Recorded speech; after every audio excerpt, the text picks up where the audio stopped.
Ini jadi doa kami Tuhan. Kami tahu di tengah-tengah goncangan-goncangan yang sedang terjadi hari-hari ini. Kami tahu dunia sedang tidak aman-aman saja. Kami perlu Tuhan. Tuhan yang tahu masa depan kami. Tuhan yang memimpin langkah kami. Karena itu kami tahu bahwa kalau Tuhan beserta dengan kami aman bersamamu. Kami tahu kami akan terjaga, kami terjamin, kami terpelihara dengan baik. Bapa, Engkau Bapa yang baik buat kami. Mari nyatakan isi hatimu supaya sungguh Tuhan dalam perjalanan hidup kami di waktu-waktu ke depan, hari-hari ke depan, kami sungguh berjalan di dalam janji-janji Tuhan yang sempurna dan yang tidak pernah gagal. Kami butuh firman-Mu untuk menerangi setiap langkah kami. Berbicara kepada kami dan beri kami anugerah dan kasih karunia. Supaya kami boleh melakukan firman-Mu dalam hidup kami. Terpujilah nama Tuhan di dalam dan demi nama Yesus Kristus. Setiap kita yang siap terima firman Tuhan, mari sama-sama katakan amin. Silakan duduk Bapak Ibu. Shalom. Selamat pagi Bapak Ibu yang dikasih Tuhan.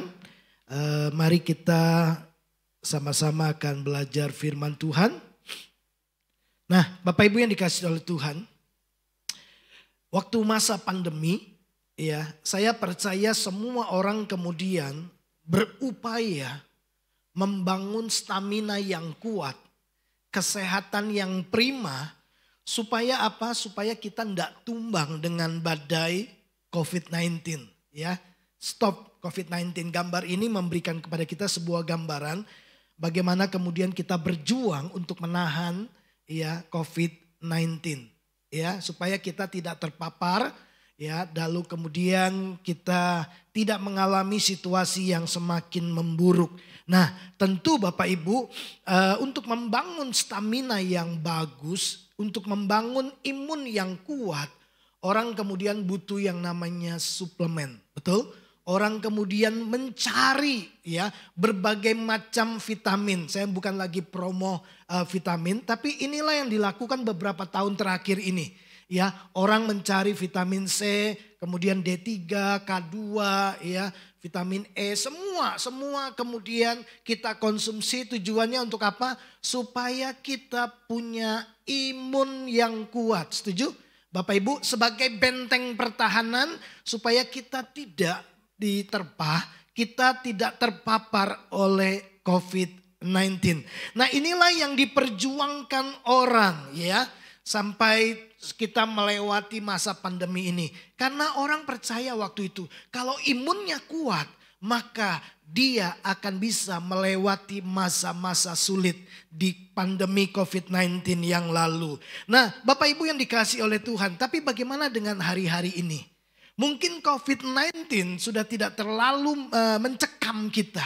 Ya, tapi hari-hari ini tidak bisa dipungkiri bahwa ada begitu banyak orang kemudian diterpa oleh satu kondisi ya yang di mana orang kemudian berhadapan dengan ketidakpastian. Ya. Sebuah ketidakpastian, tidak tahu besok ini akan terjadi apa. Ya, nanti setelah Pilpres ini bagaimana Indonesia?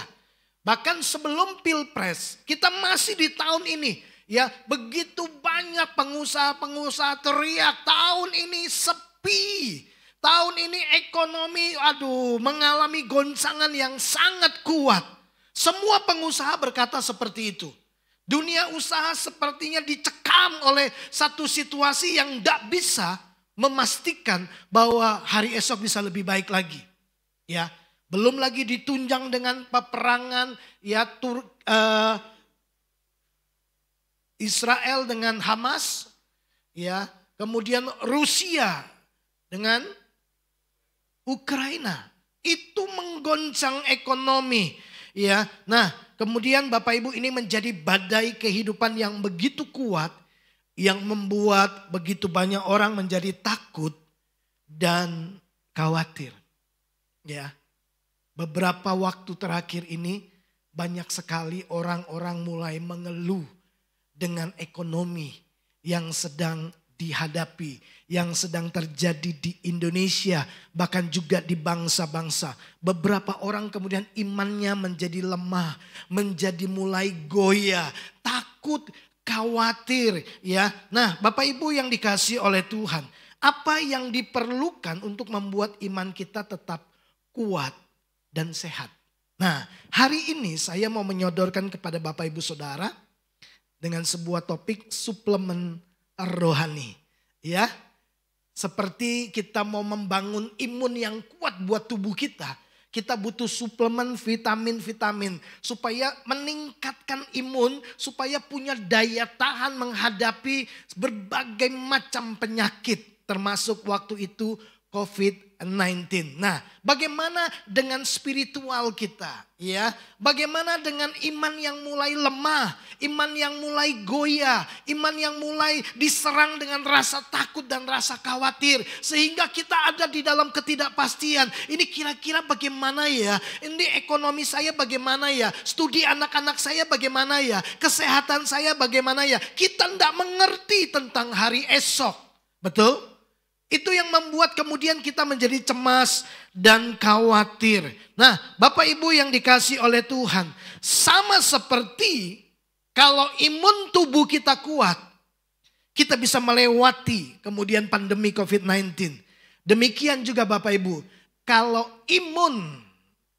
iman kita kuat, kita bisa mengendarai badai. Amin. Kita bisa melewati badai. Kita bisa meneduhkan badai dengan otoritas yang kita terima dari Tuhan. Nah, Bapak Ibu yang dikasihi oleh Tuhan, kalau takut dan khawatir menggerogoti iman kita, pertanyaan saya, apa yang kemudian bisa membuat iman saya menjadi kuat? Iya kan? Kalau rasa takut, rasa khawatir, cemas, bimbang, itu menggerogoti iman kita. Sehingga kita menjadi takut dan khawatir. Ini bagaimana dengan usaha saya ya? Ini cicilan belum selesai. Ini ada banyak masalah yang sedang menanti di depan. Ya, kemudian itu membuat iman kita goyah. Sekarang pertanyaannya, bagaimana kita membangun iman kita? Sebenarnya Bapak Ibu pasti tahu. Ya, bagaimana kita menguatkan iman kita? Ada yang tahu? Halo? Halo? Dadah. Coba lihat ini. Roma 10 ayat 17.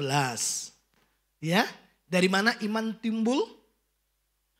Dari mana iman kita tumbuh? Dari pendengaran akan firman Kristus. Ya, firman Kristus. Bukan hanya sekedar firman Tuhan, karena ada banyak orang mengakui Tuhan di luar sana. Ya, tapi ini diperjelas firman Kristus. Minggu lalu kita belajar, kalau Bapak Ibu ikut yang ibadah sore, ya, firman dari Kristus yang taat sampai mati. Kristus yang disalibkan.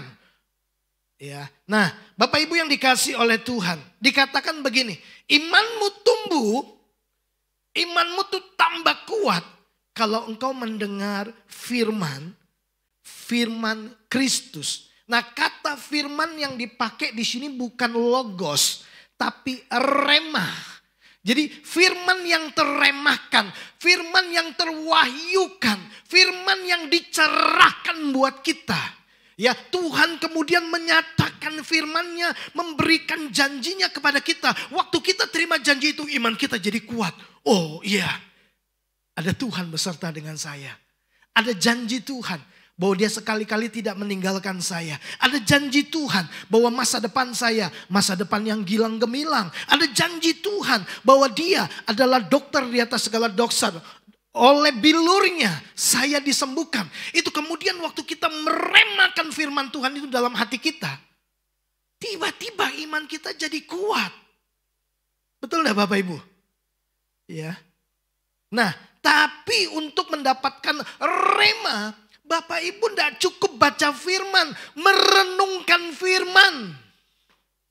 Karena seringkali baca masuk di pikiran, kemudian baca lagi Tribun, baca lagi Kompas, dengar lagi SCTV, dengar lagi berita di mana lagi Indosiar, ya, TV One, banyak berita-berita yang kemudian membuat cemas.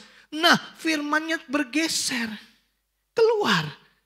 Karena belum sempat direnungkan masuk ke dalam hati yang menguatkan iman. Nggak sempat, kan cuma dibaca. Tiba-tiba bilang begini, ekonomi akan goncang kalau misalkan perang ini belum berakhir. Belum lagi panas yang luar biasa, iklim yang tidak kondusif sekarang ini gitu ya. Wah, pasti ekonomi jadi lebih sulit. Belum lagi pesta politik ya yang akan sedang berlangsung. Bagaimana ini Bapak Ibu? Kemudian itu yang kita dengar ya, kemudian itu yang kita pikirkan, itu yang kita renungkan. Ya wajar kemudian kita menjadi takut dan khawatir. Karena iman itu suplemennya adalah firman Tuhan. Amin. Ya. Nah, Bapak Ibu yang menarik adalah bahwa janji Tuhan itu kemudian waktu datang dalam hidup kita itu menjadi energi. Ya, kekuatan untuk kita melangkah. Kekuatan untuk kita menghadapi masalah. Kekuatan untuk kita berjalan melewati semua rintangan dan tantangan di dalam hidup kita. Waktu kita terima janji Tuhan itu tiba-tiba dapat kekuatan baru. Ya. Energi yang datang dari firman Tuhan bukan hanya memberi kekuatan. Itu bisa membuat kita bisa rest, tidur dengan tenang. Nah Bapak Ibu yang dikasih oleh Tuhan. Coba kita lihat apa yang Paulus pesankan buat kita. Dia tulis kepada Timotius, ya. Perhatikan ini. Latihan badani terbatas gunanya. Bapak Ibu, kita bisa ikut gym, kita bisa fitness, kita bisa olahraga, lari setiap pagi, tubuh sehat. Tapi kalau dompetnya enggak sehat, tetap susah tidurnya. Iya kan? Tubuh sehat tapi hubungan tidak baik, tetap juga masalah. Terbatas, latihan badani itu terbatas. Tapi dengar ini Paulus bilang ini. Tetapi ibadah itu berguna dalam segala hal. Ibadah itu apa Bapak Ibu? Berguna. Tapi jangan cuma berhenti berguna. Berguna dalam segala hal. Karena Paulus bilang begini, latihlah dirimu beribadah.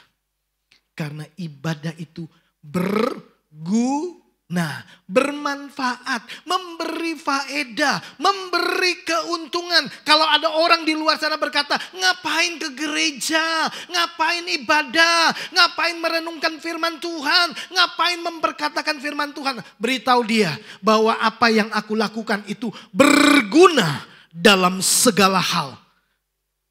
Kalau segala hal itu berarti semua. Betul? Semua apa yang ada dalam hidupmu. Ibadah memberikan kontribusi yang positif dan baik bagi Bapak Ibu Saudara. Kenapa ibadah itu berguna dalam segala hal? Apa yang sedang Bapak Ibu hadapi hari-hari ini? Ibadah memberikan manfaat untuk hal itu. Kenapa? Karena Alkitab berkata, karena ini jawabannya, kenapa ibadah berguna? Karena mengandung apa? Janji. Waktu kita terima janji Tuhan. Tadi saya bilang, janji itu tiba-tiba menjadi sebuah energi, kekuatan, suplemen bagi iman kita. Waktu firman Tuhan datang, bukankah itu meneduhkan hati kita, menguatkan iman kita, menguatkan kaki kita untuk berjalan lagi. Aku tetap percaya. Ya, saya percaya Bapak Ibu, semua orang itu punya pergumulan. Betul? Nah, Bapak Ibu perhatikan, janji Tuhan itu ya, waktu kita ibadah, yang janji itu bukan saya Bapak Ibu. Yang janji kepada Bapak Ibu Saudara adalah firman Tuhan. Tuhan sendiri yang berjanji kepada Bapak Ibu Saudara Janjinya untuk apa? Untuk hidup ini dan hidup yang akan datang. Apakah Tuhan memberikan janji untuk masa yang akan datang di kekekalan? Yes. Ada janji hidup yang kekal? Yes. Ada janji mahkota? Yes. Ada janji kehidupan yang berkemenangan? Yes. Tapi ada enggak janji Tuhan untuk hidup kita di masa di dunia ini? Ada? Ada. Banyak. Tentang apapun. Beberapa waktu dalam pertemuan doa malam, saya share tentang Amsal pasal yang ketiga. Ya, Bapak Ibu nanti pulang baca Amsal 3 ayat 1 sampai 10. Itu bagian pertama bagian kita. Ya. Jika kita memegang firman Tuhan, ya, maka Tuhan akan memberikan kepada kita panjang umur dan sejahtera. Ya, jika kasih dan setia tidak meninggalkan engkau, kalungkan itu pada lehermu sebagai sesuatu yang bernilai dan berharga. Ya, tuliskan itu pada loh hatimu, maka engkau akan mendapatkan kasih dan penghargaan di hadapan Tuhan dan manusia. Itu bicara apa? Posisi, bicara apa? Promosi. Ya. Kemudian bicara tentang kesehatan, bicara tentang keuangan. Bapak Ibu, Tuhan mau kita semua di seluruh aspek hidup kita terjamin. Dan itu janji Tuhan untuk masa sekarang ini. Janji kesembuhan ada. Janji pemulihan ada. Janji apa lagi Bapak Ibu? Penyertaan ada. Promosi ada. Kelimpahan, bahagia, sukacita, damai sejahtera, hikmat, pengetahuan. Semuanya ada di dalam firman Tuhan. Makanya kenapa kita perlu datang kepada dalam ibadah untuk mendengarkan gini. Tuhan mau bicara apa sama aku. Nah Bapak Ibu, saya mau pelan-pelan ini. Coba kita lihat. Bapak Ibu setuju enggak kalau semua orang itu punya pergumulan hidup? Betul? Ya, mau anak kecil, dia punya pergumulan. Ya, dia lihat temannya ganti handphone baru, dia gelisah. Masalah buat dia. Ya, masalah enggak? Masalah. Belum lagi nilainya jeblok, mau pulang takut nanti dimarahi mama. Itu masalah. Masalah. Belum lagi soal bully-bulian, banyak masalah. Ya, belum lagi lihat papa mama bertengkar, masalah buat anak. Anak punya masalah, orang tua juga punya masalah. Ya. Wanita, pria, semua punya masalah. Kakek nenek punya masalah enggak? Punya. Masalah kesendirian, ya. Masalah kesehatan karena usia terus bertambah, ya, stamina menurun, ya. Masalah dengan penglihatan, pendengaran, udah diomongin, karena memang pendengarannya lagi menurun, ya. Masalah. Semua orang punya masalah. Setuju Bapak Ibu? Ya. Tapi kalau orang enggak punya pergumulan, dia akan berhenti bertumbuh. Justru masalah itu membuat kita fight. Berjuang, betul. Kalau kita tidak punya masalah. Bapak Ibu, keuangan baik, anak baik, pendidikan baik, ekonomi baik, bisnis baik gitu. Apalagi yang kita harapkan? Kita akan stuck di situ. Tapi persoalannya tidak ada satu orang pun yang tidak punya masalah. Semua orang itu punya masalah. Nah, Bapak Ibu yang dikasih oleh Tuhan, ya. Jadi kalau kita ketemu orang, ya, pastikan, ingat baik-baik, dia punya pergumulan. Betapa indahnya kalau kita bisa menjadi bagian jawaban Tuhan bagi hidupnya. Kenapa? Karena kita telah menerima janji firman Tuhan. Supaya waktu kita bisa membagikan firman Tuhan, itu menguatkan imannya. Itu membuat kaki yang goyah menjadi kuat lagi. Sehingga bisa berjalan menuju masa depan yang lebih baik lagi. Amin Bapak Ibu. Nah, saya mau mengajak Bapak Ibu Saudara. Kalau kita ini punya masalah, apa yang bisa membuat Bapak Ibu bisa tidur dengan tenang? Cicilan udah macet, ini bulan ke-6. Sebentar lagi saya punya jaminan akan dilelang. Belum uang sekolah anak yang belum terbayar. Ya, tagihan nota yang sedang menunggu. Aduh, gitu. Apa yang kalau Bapak Ibu dalam kondisi seperti ini, belum kesehatan yang sedang menurun karena pikiran terlalu banyak, stres tingkat tinggi gitu ya. Lambung bermasalah, asam lambung kemudian naik, ya, berpengaruh kepada kesehatan. Masalah. Bapak Ibu, waktu kita ada dalam kondisi ini, apa yang bisa membuat kita tidur dengan tenang? Melupakannya? Menganggapnya tidak ada masalah? Enggak. Justru itu yang membuat kita nggak bisa tidur dengan tenang, betul? Ya, apa yang kita perlukan dalam keadaan kita sedang bergumul dalam keadaan seperti ini, dalam ketidakpastian, dalam ketakutan, dalam kekhawatiran, kecemasan, sepertinya seolah-olah semua akan hilang dari tangan kita dalam waktu sekejap. Malam itu apa yang kita butuhkan? Iman. Apa yang kita butuhkan Bapak Ibu? Ya. Yang kita butuhkan sebenarnya sederhana. Jawaban atas masalah kita. Iya kan? Yang kita butuhkan apa? Pertolongan. Malam itu tiba-tiba Bapak Ibu, seorang sahabat Bapak Ibu yang sudah lama tidak ketemu. Teman kecil waktu bermain. Ya, lalu dia telepon. Itu sahabat baik Bapak Ibu Saudara. Dia telepon dan berkata, "Bro, aku dengar kamu lagi masalah ya. Kamu terlilit hutang ya." Terus dia berkata, "Berapa hutangmu?" 1 M. Terus dia bilang gini, "Dah, besok aku tutup." Bapak Ibu, waktu kita dengar itu, waktu janji itu datang dalam hidupmu, dan kita kenal siapa yang telepon kita. Kita bukan hanya kenal dia dengan dia orang yang baik dan setia. Kita juga tahu bahwa dia mampu karena dia sukses. Dia kaya raya. Saya mau tanya Bapak Ibu, setelah dengar janji itu, karena kita kenal orangnya, kita tahu dia bukan hanya orang yang baik, tapi dia juga mampu untuk menolong kita. Kira-kira setelah dengar itu Bapak Ibu bisa tidur dengan tenang? Bisa? Bisa. Betul? Kapan? Waktu kita terima janji.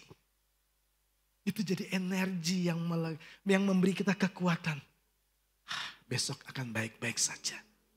Kemudian memberikan kita rest. Janji itu dari seorang sahabat. Tapi Paulus bilang gini, ibadah memberikan janji dari Sang Pencipta, dari Sang Pemenang, Sang Firman itu sendiri. Bukankah seharusnya waktu kita menerima janji Tuhan itu jadi energi buat kita, jadi imun buat iman kita, suplemen spiritual bagi kita, harusnya membuat kita jadi tenang. Saya bilang sama full timer, penuhkan pikiranmu dengan firman.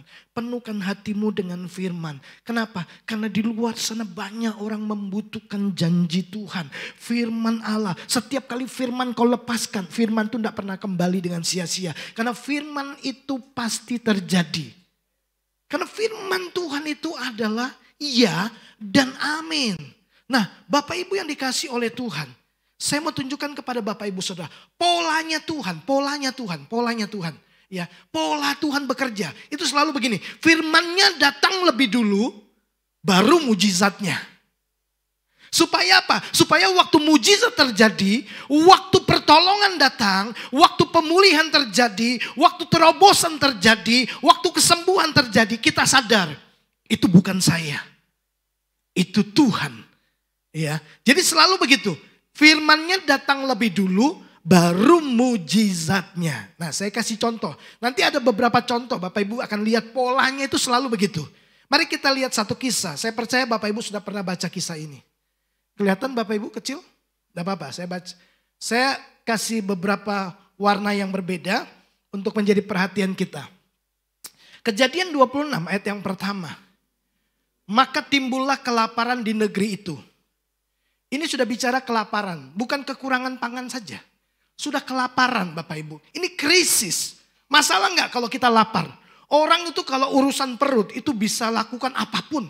Merampok, mencuri, ya kan? Karena urusan perut. Belum lagi anak-anak teriak, "Pa, lapar, sudah 2 hari gak makan, pa, lapar."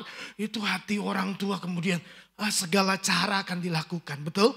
Ya, ini krisis Bapak Ibu. Kelaparan sedang terjadi. Ya, kemudian perhatikan gini, Ishak berniat ya untuk kemana? Ke Mesir. Tapi dia harus melewati Gerar. Makanya dia ke Gerar dulu. Ya, ketemu sama siapa ini? Abimelek. Abimelek ini sudah ketemu sama yang namanya Abraham. Ya. Perhatikan, terjadi krisis, lalu lihat. Masalah datang, pergumulan sedang datang, keadaan tidak baik-baik saja. Lihat ayat yang kedua. Lalu Tuhan menampakkan diri kepadanya serta berfirman. Firman Tuhan datang? Yes. Firman Tuhan datang. Oke? Ya. Nah, firman Tuhan bilang begini. Janganlah pergi ke Mesir. Diamlah di negeri yang akan kukatakan kepadamu. Tuhan bilang apa? Firman Tuhan datang apa? Tinggallah di negeri ini. Maka aku akan menyertai dan memberkati engkau. Bla bla bla bla. Ya, itu janji Tuhan. Firman Tuhan datang. Tuhan bilang gini. Udah jangan ke Mesir, tinggal di sini. Tapi di sini kelaparan Tuhan. Udah tinggal di sini. Ini lagi krisis Tuhan. Tinggal di sini. Aku akan berkati kamu. Lalu Tuhan ingatkan siapa? Ishak. Tuhan bilang gini. Aku akan menepati sumpah yang telah kuikrarkan kepada Abraham ayahmu. Tuhan sudah kasih janji? Iya. Betul? Tuhan bilang gini. Aku udah janji sama bapakmu. Aku akan tepati. Tapi kau tinggal di sini. Nah, perhatikan ayat yang kelima.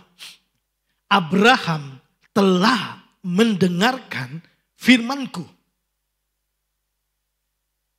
Ya, Tuhan bilang Abraham telah mendengarkan firmanku. Jadi selalu gini, firman Tuhan tuh datang kepada Abraham. Abraham percaya firman Tuhan. Dia hidupi firman Tuhan dan Tuhan bilang, dan Abraham memelihara kewajibannya kepadaku, yaitu segala perintah, ketetapan dan hukumku. Jadi Tuhan kasih janji, firman Tuhan datang kepada Abraham, Abraham pegang itu. Abraham hidupi janjinya. Janji untuk mendapatkan Ishak 25 tahun dia tunggu. Tidak bergeming, dia tetap percaya. Bahkan ketika Tuhan minta Ishak dipersembahkan, dia tetap percaya. Kepada siapa? Kepada firman Tuhan. Bahwa janji Tuhan itu ya dan amin. Oleh keturunanku Ishak ini kemudian melahirkan bangsa-bangsa dan raja-raja. Dia tetap percaya. Nah Bapak Ibu kemudian perhatikan nih ayat 6. Jadi tinggallah Ishak di Gerar. Ingat masa krisis. Firman Tuhan datang bilang gini, Ishak tinggal di sini. Kalau kau tinggal di sini, aku akan memberkati engkau. Nah kita lihat Bapak Ibu. Ayat 12-nya. Maka menaburlah Ishak di tanah itu. Dan dalam tahun itu juga, tahun apa? Tahun kelaparan.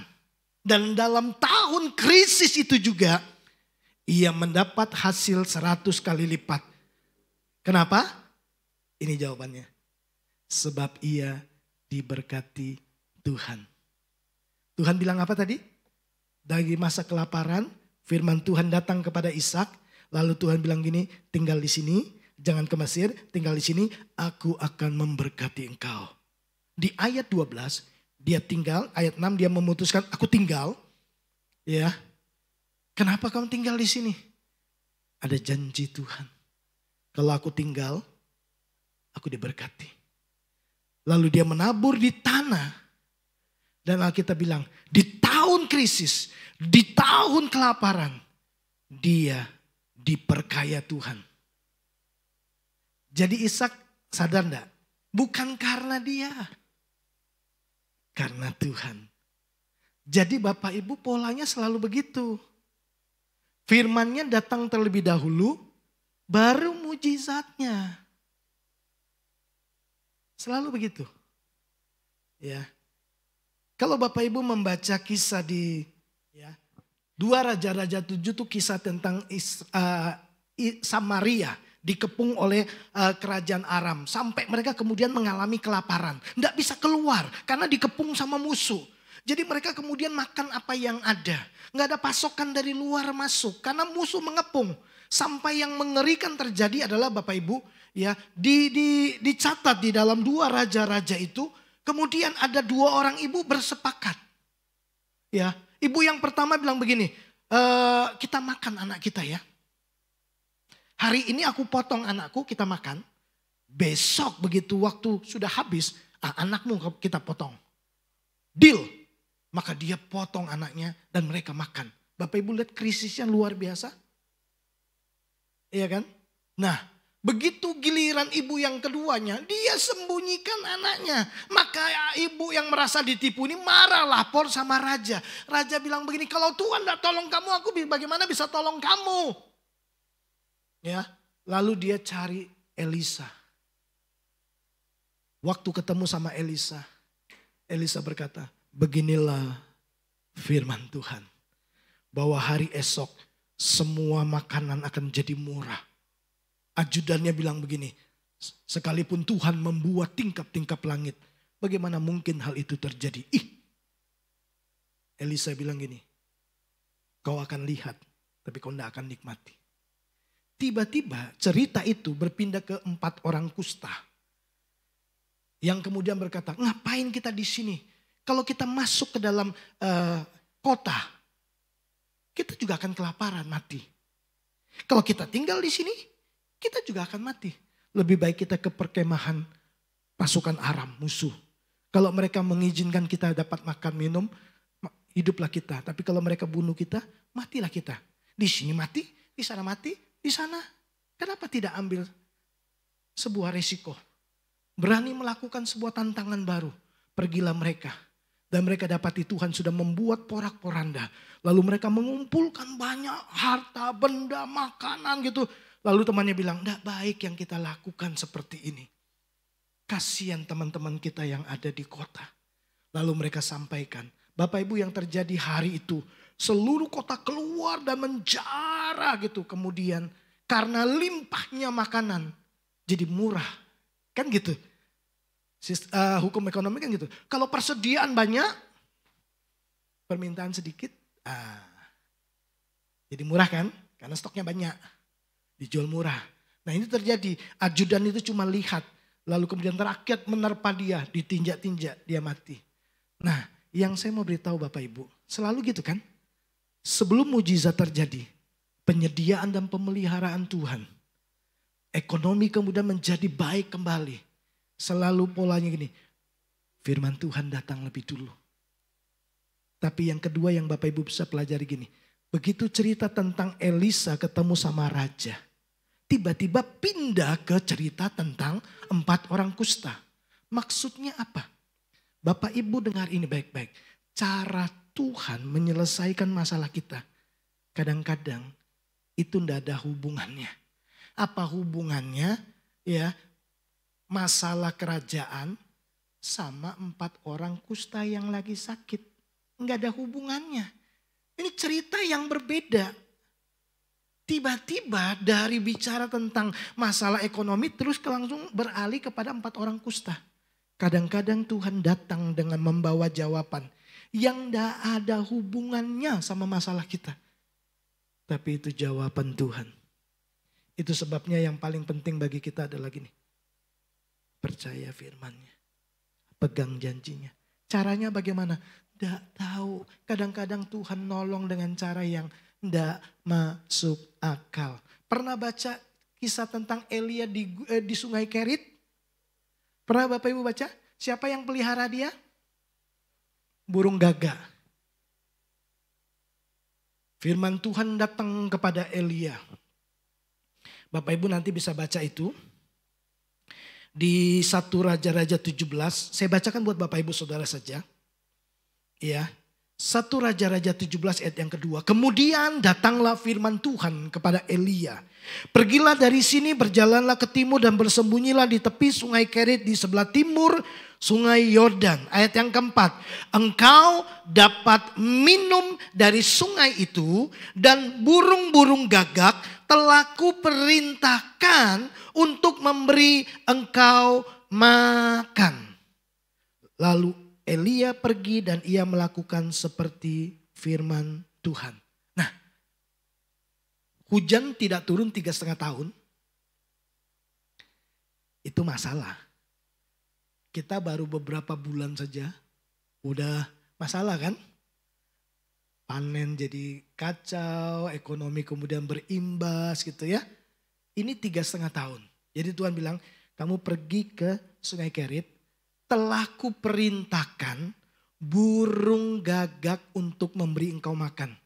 Kalau Bapak Ibu berpikir secara logika, secara akal sehat. Sebentar Tuhan, siapa yang Tuhan perintahkan pelihara saya? Burung gagak. Jangan-jangan Bapak Ibu kita tidak mungkin percaya. Kalau firman Tuhan itu datang sama kita. Nanti kamu pindah ke Losari. Ekonomi mensusahkan, iya. Nanti aku suruh pemulung pelihara kamu. Pemulung? Tukang beca. Kira-kira Bapak Ibu mau ke sana pindah? Kalau telah kuperintahkan seorang milioner. Wah, ya untuk menjaga, merawat, memelihara, mencukupkan kebutuhanmu. Saya percaya kita langsung pergi. Sebentar. Ini firman Tuhan bilang ini. Aku perintahkan burung gagak. Nggak masuk akal itu Bapak Ibu. Tapi Elia tahu bahwa firman Tuhan itu ya dan amin. Terjadi? Terjadi. Biasanya kita kasih makan burung. Hari itu Elia dikasih makan burung. Jawaban Tuhan kadang-kadang tidak masuk akal. Bapak Ibu bisa tangkap? Tapi polanya selalu gini. Firman Tuhan datang lebih dulu.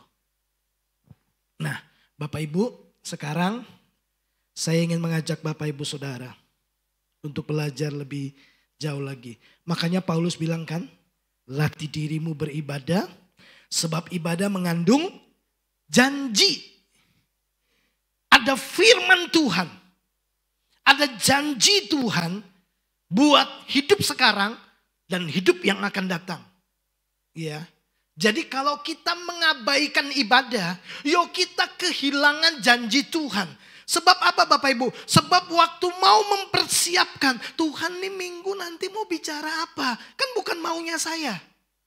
Tuhan pesanmu apa? Nah, jadi waktu saya berdiri di sini, saya berbicara untuk menyampaikan gini, apa yang Tuhan mau, apa yang menjadi janji Tuhan buat setiap kita.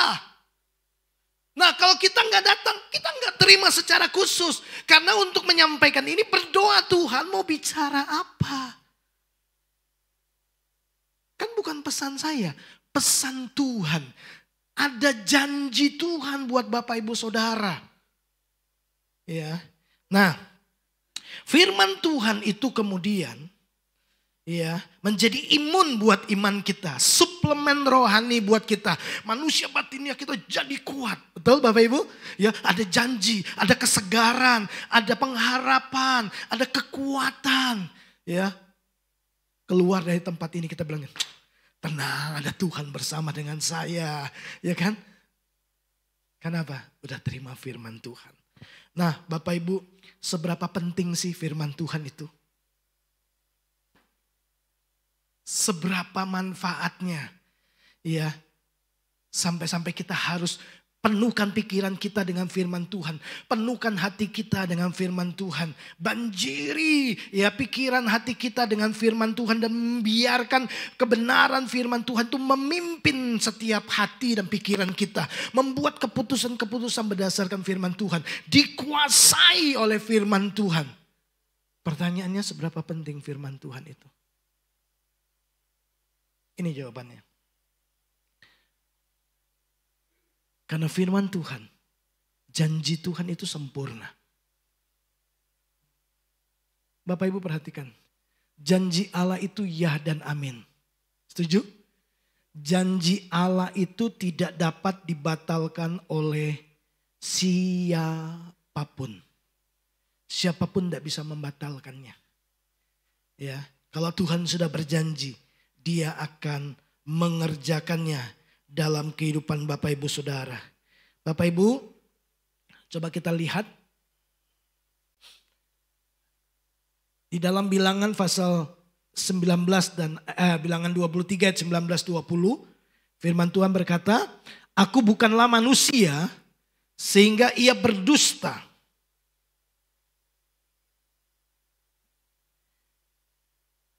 Bukan anak manusia sehingga ia menyesal.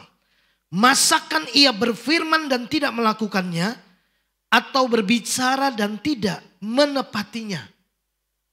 Tuhan itu bukan manusia. Sehingga waktu Dia berjanji, Dia kemudian tidak menepatinya. Artinya ayat ini sedang beritahu, yang seringkali membuat janji dan tidak tepati itu manusia. Tapi Tuhan bukan manusia. Ya, firman Tuhan itu ya dan amin. Kemudian Bilangan 23 ayat 20, ya.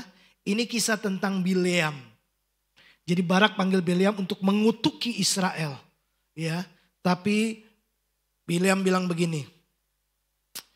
Tuhan datang kepada Bileam di ayat yang ke-12, saya tidak tampilkan ini tapi saya bacakan buat Bapak Ibu Saudara.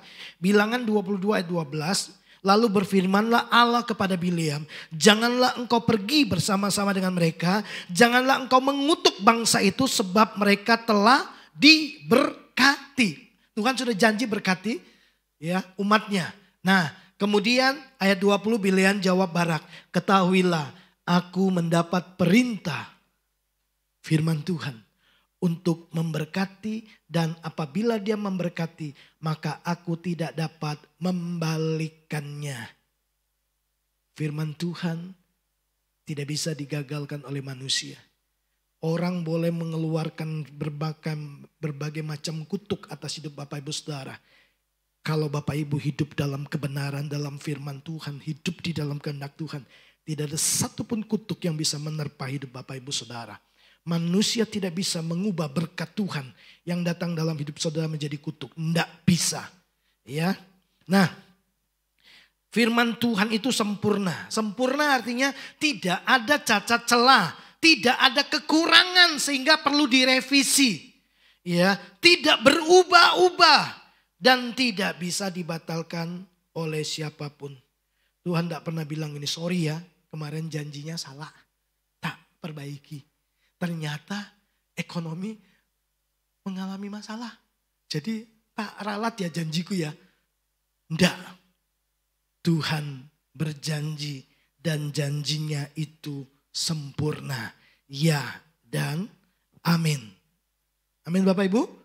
Jadi kenapa kita perlu pegang firman Tuhan? Janji Tuhan itu ya dan amin. Manusia tidak bisa mengubahnya.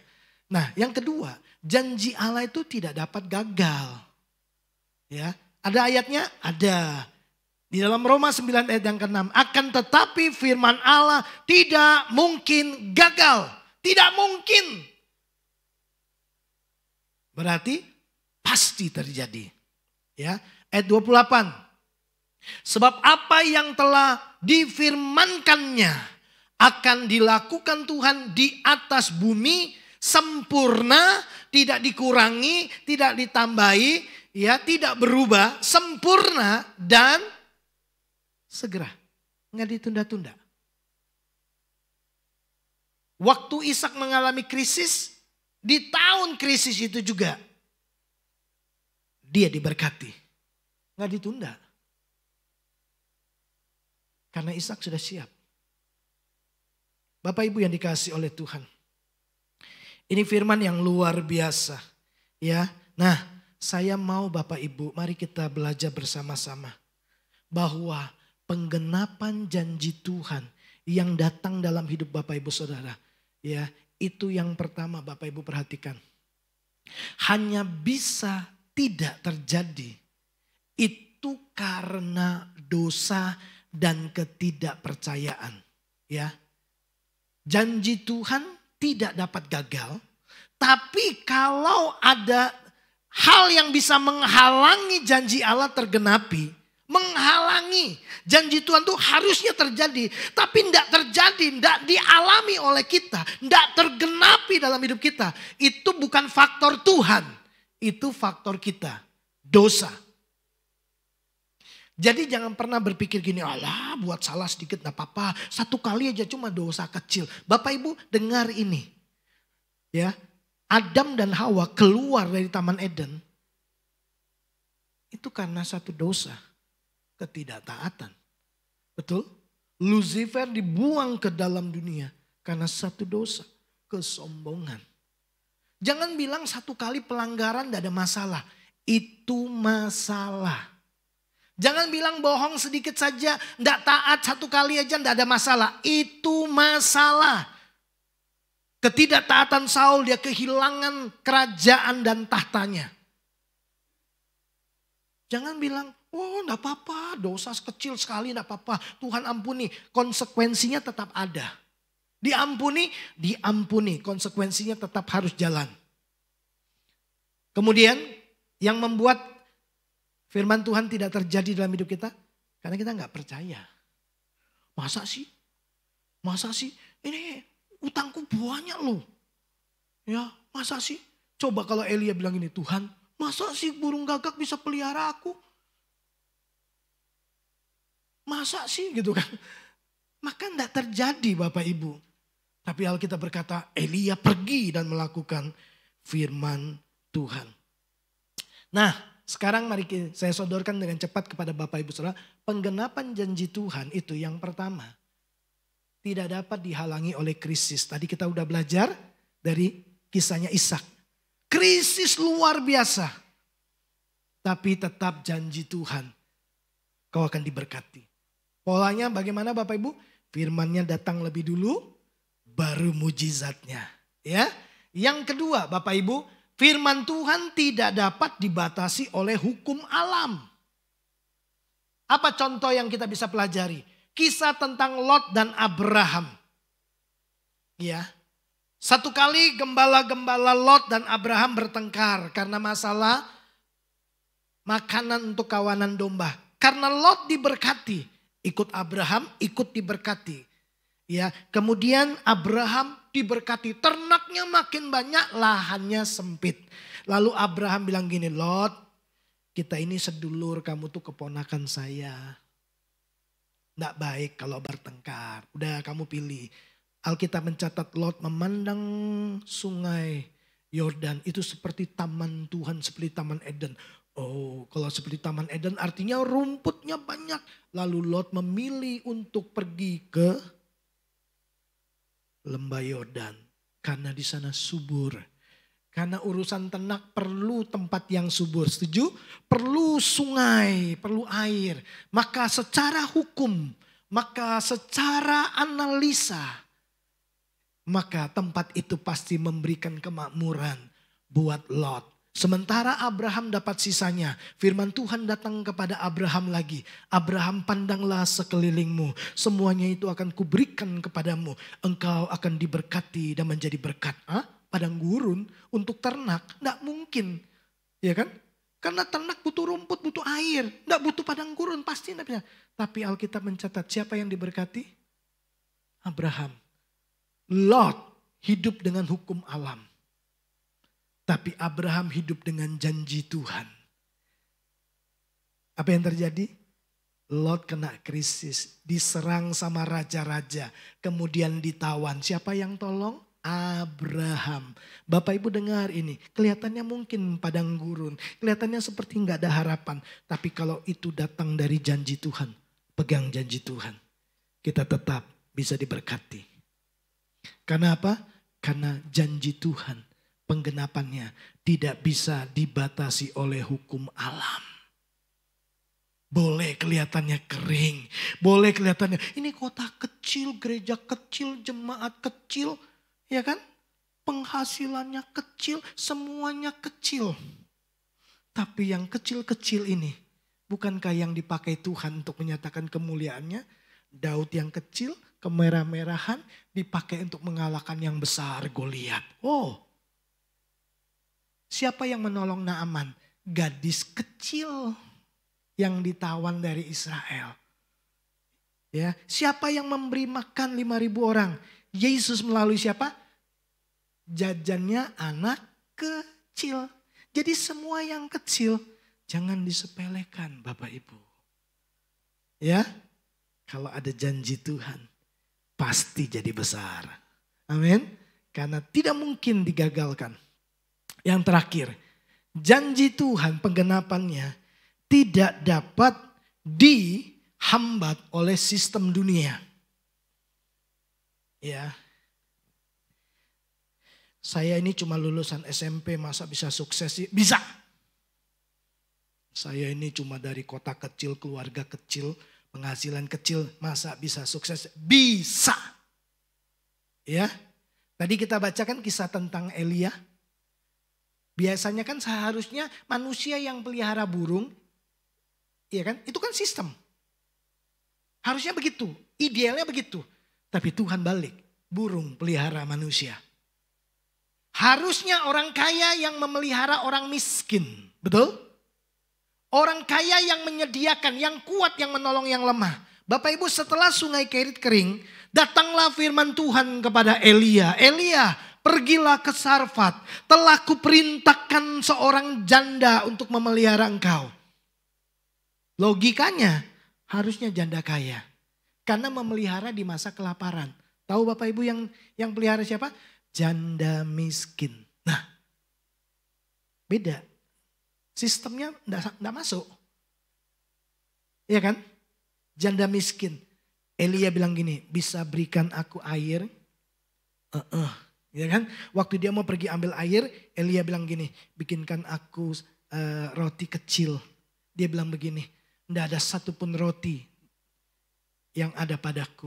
Aku punya segenggam tepung dan sedikit minyak dibuli-buli.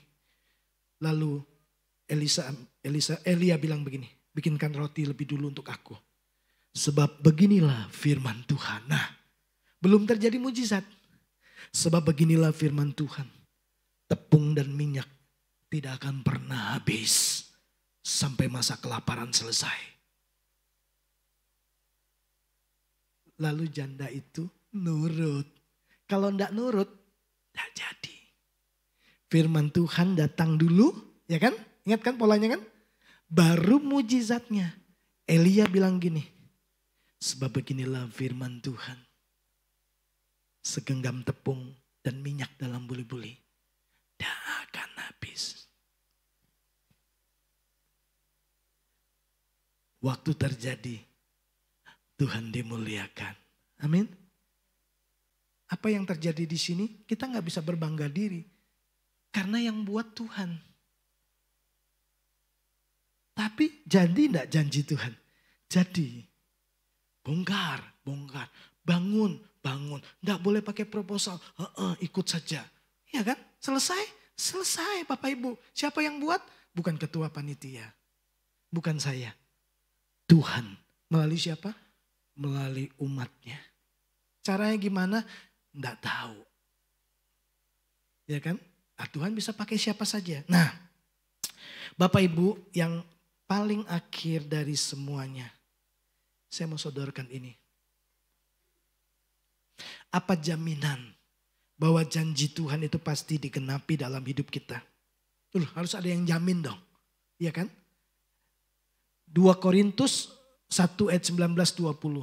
Karena Yesus Kristus, anak Allah yang telah kami beritakan di tengah-tengah kamu, yaitu olehku dan oleh Silwanus dan Timotius, bukanlah iya dan tidak. Yesus Kristus bukan iya dan tidak. Kadang-kadang iya, kadang-kadang tidak. Kadang-kadang mau, kadang-kadang tidak mau. Tergantung mood. Enggak. Paulus bilang, tetapi sebaliknya di dalam dia, di dalam Yesus hanya ada ya. Sebab Kristus adalah ya bagi apa? Semua janji Allah. Itu sebabnya kita berkata ya dan amin. Waktu kita berkata amin, Kita sedang berkata, terjadilah seperti yang Tuhan katakan. Terjadilah seperti yang kau firmankan. Terjadilah padaku. Itu kata amin. Makanya kalau kita dengar firman Tuhan bilang amin. Itu berarti terjadilah seperti yang Tuhan katakan kepadaku. Yesus adalah jaminan. Jadi kalau kita terima janji Tuhan. Dia Tuhan yang taat setia sampai mati. Dia Tuhan yang telah tanggung semua kutuk dan penderitaan kita. Dia yang akan menggenapkan janjinya. Tapi waktu kita baca Bapak Ibu. Dari kisah-kisah sebelumnya kita udah tahu kan. Firmannya datang lebih dulu. Baru mujizatnya. Nah mujizat itu waktu terjadi. Itu karena yang menerima janji. Sepakat. Dan melakukannya. Betul? Kalau Elia tidak mau pergi ke sungai Kerit. Tidak ada penyediaan dari burung gagak. Kalau Elia tidak mau ke Sarfat. Tidak mungkin kemudian dia terpelihara masa kelaparan. Kalau Ishak tidak mau tinggal di Gerar. Tidak mungkin dia menjadi kaya dan diberkati Tuhan. Firman Tuhan datang sama Bapak Ibu Saudara. Yes, janji Tuhan yes. Tapi ada bagian kita. Yesus jamin ini, aku akan lakukan. Lalu bagian kita, makanya Bapak Ibu. Ini saya dapat nih pas waktu doa malam semalam. Hari Jumat. Ayat ini tiba-tiba kuat bicara di hati saya. Lalu saya share kepada semua yang hadir dalam doa malam. Ya, ayat ini berkata begini, Amos 3:3. Berjalankah dua orang bersama-sama jika mereka belum berjanji? Terjemahan firman versi mudah dibaca, dua orang tidak akan berjalan bersama kecuali mereka telah sepakat. Ya kan? Suami istri kalau nggak sepakat, akhirnya nggak keluar rumah, nggak pergi. Satu mau Semarang, satu mau Bandung. Semarang, Bandung, dah gak usah pergi. Kan nggak pergi kan? Nggak jalan sama-sama kan? Gitu kan? Padahal suami udah siapkan duit untuk shopping. Gitu kan? Aku udah siapkan uang loh, aku udah janji mau belanja buat kamu gitu. Tapi karena enggak sepakat, enggak jalan. Uangnya sudah di dompet. Tapi karena enggak sepakat, enggak jalan. Tuhan itu berkatnya sudah tersedia buat kita, amin. Kitab Efesus pasal pertama, bahwa semua berkat-berkat rohani telah dianugerahkan, telah. Bukan akan. Tuhan tuh sudah atur berkat-berkatnya buat kita. Amin Bapak Ibu. Waktu anak kita mau lahir, semua sudah disiapkan. Popoknya, bajunya, sabunnya, tempat mandinya, semua udah disiapkan sebelum lahir. Sebelum Tuhan hadirkan kita dalam dunia ini, Dia sudah siapkan semua berkatmu dari kau lahir sampai kau tutup usia. Tuhan sudah atur. Sebelum Tuhan ciptakan manusia, Dia sudah siapkan Taman Eden. Begitu manusia diciptakan, Tuhan bilang gini, semuanya kau bisa makan. Kecuali yang satu. Artinya sudah disediakan dulu. Gak usah mulai tanam dulu. Kalau dia mulai tanam, kapan makannya? Tuhan sudah siapkan. Nah, Bapak Ibu dengar ini. Berjalankah dua orang bersama-sama kalau mereka belum sepakat? Tuhan sertai kita, yes. Dia Allah Immanuel. Tuhan mau berjalan dengan kita, ya. Ibrani 13 ayat 5. Aku sekali-kali tidak akan meninggalkan engkau. Aku sekali-kali tidak akan membiarkan engkau. Tuhan bicara kepada Yosua lewat Musa di dalam Ulangan pasal 30. Bahwa aku sendiri akan berjalan di depanmu. Aku tidak akan meninggalkan engkau. Aku tidak akan membiarkan engkau. Aku akan menyertai engkau. Wow. Tuhan itu janji. Ya. Tapi kalau kita tidak sepakat sama Tuhan. Gimana? Kita tidak mau ikuti caranya Tuhan. Kita tidak mau taat sama firman-Nya. Kita tidak mau hidupi prinsip dan nilai kerajaan. Yang enak kita mau taat, yang tidak enak, yang punya harga bayar kita tidak mau taat. Terus gimana kita bisa berjalan bersama dengan Tuhan? Bagaimana kemudian kita bisa melihat mujizat terjadi dalam hidup kita kalau kita nggak sepakat sama Tuhan? Makanya saya tanamkan dalam diri saya. Firman Tuhan, iya. Dosa, no. Pokoknya kalau firman, yes. Tapi kalau dosa, no. Udah, gitu aja. Tuhan bilang pindah, pindah. Tuhan bilang bergerak, bergerak. Tuhan bilang beri, beri. Harus sepakat. Nah, persoalannya gini. Kita mau jalan sama Tuhan, tapi kita minta Tuhan ikuti jalan kita. Kita minta Tuhan yang ikuti rancangan kita. Kita nggak pernah sepakat sama Tuhan. Padahal yang kasih janji siapa? Tuhan. Yang mau berkati siapa? Tuhan. Tapi kita minta Tuhan ikuti cara kita. Itu yang membuat kita kemudian gini, penggenapannya nggak terjadi. Bukan Tuhan nggak siap berkati kita, dia udah siap, Mak. Sudah siap semuanya. Kita yang belum siap. Bapak Ibu yang dikasih oleh Tuhan. Mau ndak hari ini kita sepakat dengan Tuhan. Pokoknya kalau itu firman Tuhan, aku akan lakukan. Kalau Tuhan suruh aku taat, aku akan taat. Kalau Tuhan suruh aku ampuni, aku akan ampuni. Kalau Tuhan suruh aku taat lalu lintas, aku akan taat lalu lintas. Kalau Tuhan suruh aku memberi, aku akan memberi. Walaupun aku kurang, tapi aku akan tetap memberi. Karena polanya selalu firman Tuhan datang. Baru mujizatnya terjadi. Tapi di tengah mujizat terjadi, saya dan saudara harus sepakat dengan cara Tuhan. Makanya Tuhan bilang sama Israel lewat Yesaya, jalanmu bukan jalanku. Rancanganmu bukan rancanganku. Kalau kau mau tetap di jalanmu, berarti kita nggak sepakat. Kalau kita nggak sepakat, kita nggak bisa jalan bareng. Kau pilih jalanmu, aku ada di sini di jalanku. Tuhan bilang, sini oh, sini. Kita bilang, ini lebih menjanjikan Tuhan. Ini kelihatannya prospeknya lebih bagus. Pengalaman saya mengajarkan begini. Orang-orang yang sukses lebih dulu sudah bilang begini. Tuhan bilang, enggak. Aku pakai burung gagak. Aku pakai janda miskin. Aku pakai krisis untuk berkati kamu. Sepakat? Kalau enggak sepakat, jangan-jangan itu yang membuat seringkali kita enggak ngalami terobosan. Karena kita masih hitung-hitungan dengan Tuhan. Karena kita masih mencoba menganalisa dengan otak kita yang kecil ini yang enggak bisa menyelami cara Tuhan. Bapak Ibu, Tuhan sudah lihat jauh ke depan. Apakah dia tahu bahwa akan mengalami goncangan ekonomi tahun ini?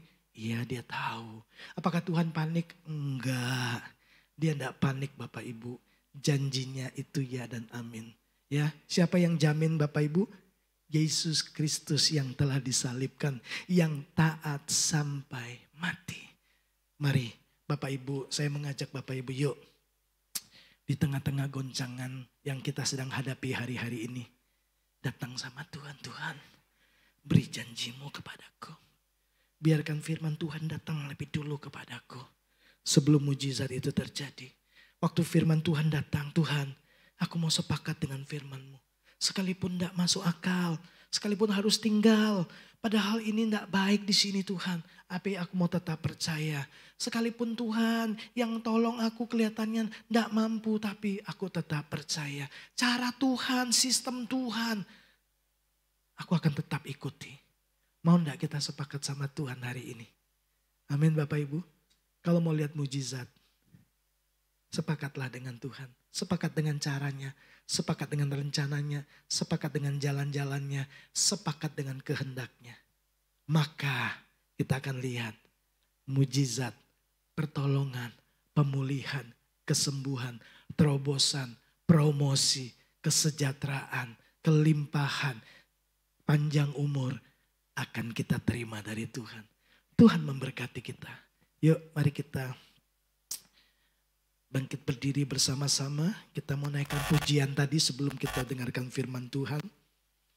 Bila engkau tak besertaku, aku tidak mau jalan Tuhan kalau Tuhan tidak sama-sama dengan aku. Kiranya ini jadi komitmen kita. Aku mau bergantung sama Tuhan saja. Aku mau pegang firman Tuhan saja.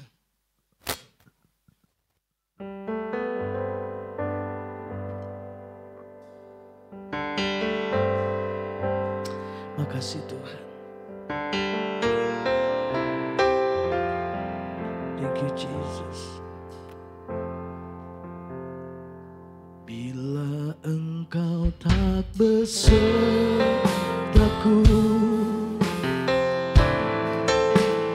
ku tak mau berjalan. Ku perlu Tuhan, pimpin langkahku dengan kasih karunia-Mu. Pimpin langkahku setiap waktu kami perlu Tuhan. Dalam semua musim kehidupan kami, dalam tantangan yang kami sedang hadapi, kami perlu anugerah-Mu, kami perlu janji-Mu, kami perlu Tuhan. Mari lebih sungguh lagi, engkau yang butuh Tuhan, katakan, bila Engkau tak besertaku, ku tak mau berjalan.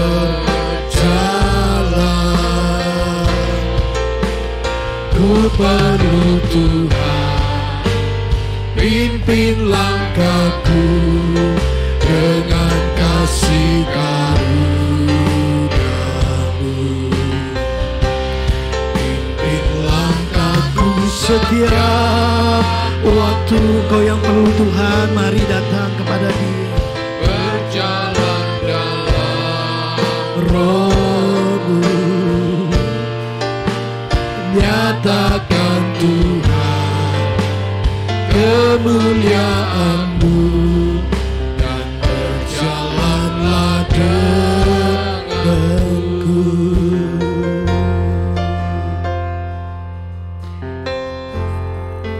Setiap orang punya pergumulan masing-masing.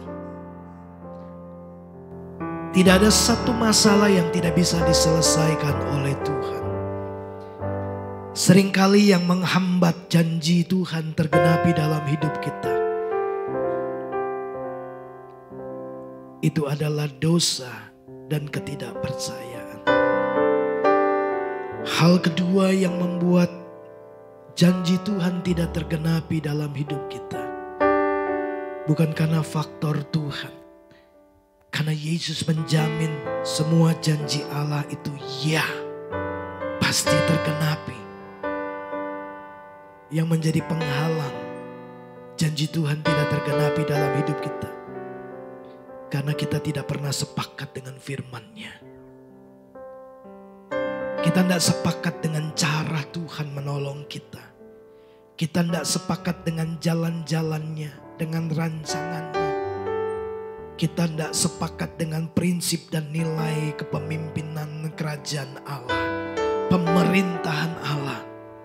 Itu sebabnya kita ambil jalan kita sendiri. Itu sebabnya kita mengerjakan rancangan kita sendiri. Lalu kita kemudian menghadapi masalah dan tantangan. Hari ini waktu engkau dengar firman Tuhan, janji apa yang sedang kau inginkan dari Tuhan? Janji kesembuhan, janji pemulihan, janji terobosan. Apapun semua pergumulanmu, ada janji Tuhan yang perlu kau dapatkan dari Dia. Baca, renungkan firman Tuhan. Pegang, percayai, katakan amin buat firman Tuhan. Lalu kemudian bersepakatlah untuk menghidupi janji firman Tuhan itu. Maka kau akan lihat mujizat terjadi dalam hidupmu. Polanya selalu sama. Firman-Nya datang lebih dulu, baru mujizatnya. Supaya ketika mujizat terjadi, kita sadar itu bukan karena kita. Karena kita tahu bahwa itu adalah perbuatan tangan Tuhan yang besar. Bagian kita sepakat dengan firman-Nya. Sepakat dengan janjinya, sepakat dengan cara jalannya, rancangannya, kehendaknya. Bapa, hamba berdoa buat umat-Mu. Kuatkan dan teguhkan hati mereka. Tambahkan iman mereka. Biar iman mereka menerima suplemen dari firman Allah, janji Allah yang menjadi energi dan kekuatan. Sehingga mereka punya kekuatan untuk melangkah. Mereka punya kekuatan untuk melakukan terobosan. Mereka juga bahkan dapat rest, dapat istirahat dengan tenang. Bersama-sama dengan Tuhan. Karena mereka sepakat. Mereka akan berjalan bersama dengan Tuhan. Di jalan kemenangan-Mu. Berkat-Mu atas umat-Mu. Terima kasih buat firman-Mu. Kami mengucap syukur di dalam dan demi nama Yesus kami berdoa. Haleluya. Amin.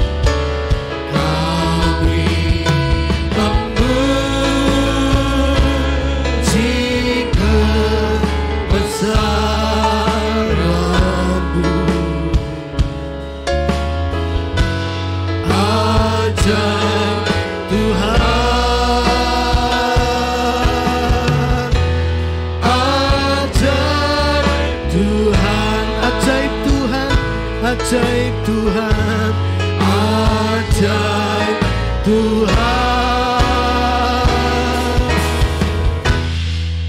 ajaib Tuhan.